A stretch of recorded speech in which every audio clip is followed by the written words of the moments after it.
Mark was doing well. Neighbors reported that he was quiet.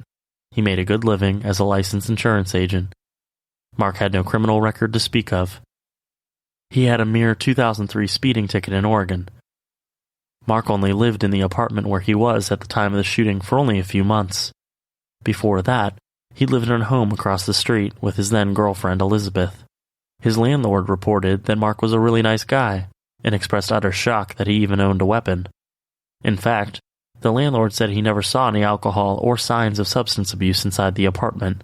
He kept cases and cases of mineral water, though. Yet, seemingly out of nowhere, and about 2 years before the shooting, Mark suddenly stopped seeing his doctor, stopped taking his meds. He wasn't saying or doing anything threatening, but that didn't make his escalating behavior any less problematic for Mark's parents. After the shooting, Mark was cremated, though the precise location of his ashes is unknown. The El Paso County Sheriff's Office maintains that dispatchers that day followed protocol. A sheriff's deputy investigated the officer-involved shooting that included the Colorado Springs Police Department. It is, or should be, a standard protocol that a different agency investigates a shooting in which an officer of the law uses their firearm. Further, a statute out of Colorado State indicates that a neutral agency shall review all officer-involved shootings resulting in injury or death. Because there were 3 crime scenes involved in this shooting, many roads were closed all day, including Prospect Street, which reopened at 9:45 p.m. that evening.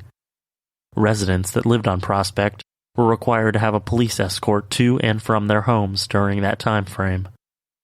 The intersection of Wasatch and Platte, where the officer-involved shooting happened, reopened around 5:30 p.m. Laws must change to avoid a situation like this from happening again. When multiple people, calling from different venues, are reporting a citizen acting irrationally while waving around a firearm, it should be taken seriously enough to escalate the call to something police must respond to immediately. More than 50 people came to a vigil held at the First Congregational Church of Colorado Springs, where the lead minister spoke, urging everyone to feel compassion for the victims, their families, and even for the family of the shooter. Empathy is an incredibly kind gesture for a murder that was so arbitrary and random, so unnecessary.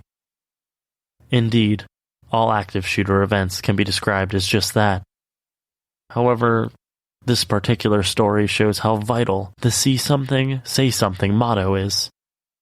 The shooter's own family saw issues, tried to get help for him even.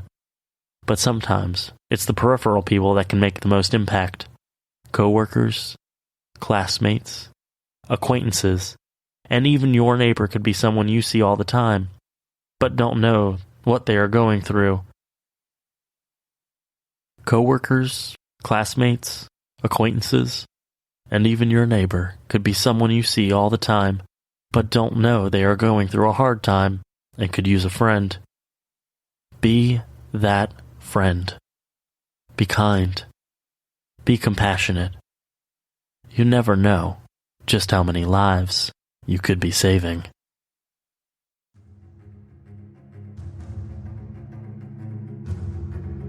Thank you for listening to today's episode of Active Shooter, the podcast.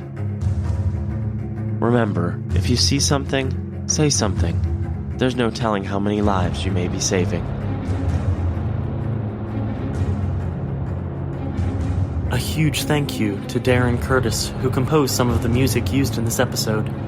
Check him out at darrencurtismusic.com. DARRENCURTIS music.com. Active shooter. Reports of an active shooter. Active shooter. Active shooter. Mass casualty incidents.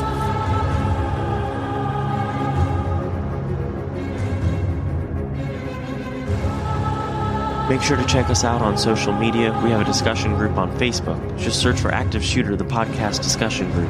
You can also find us on Instagram at Active the Podcast and Twitter at Podcast Active. For just $1 a month, you can get access to ad-free episodes, early release episodes when available, and a shout out on the show. Just go to patreon.com/active the podcast.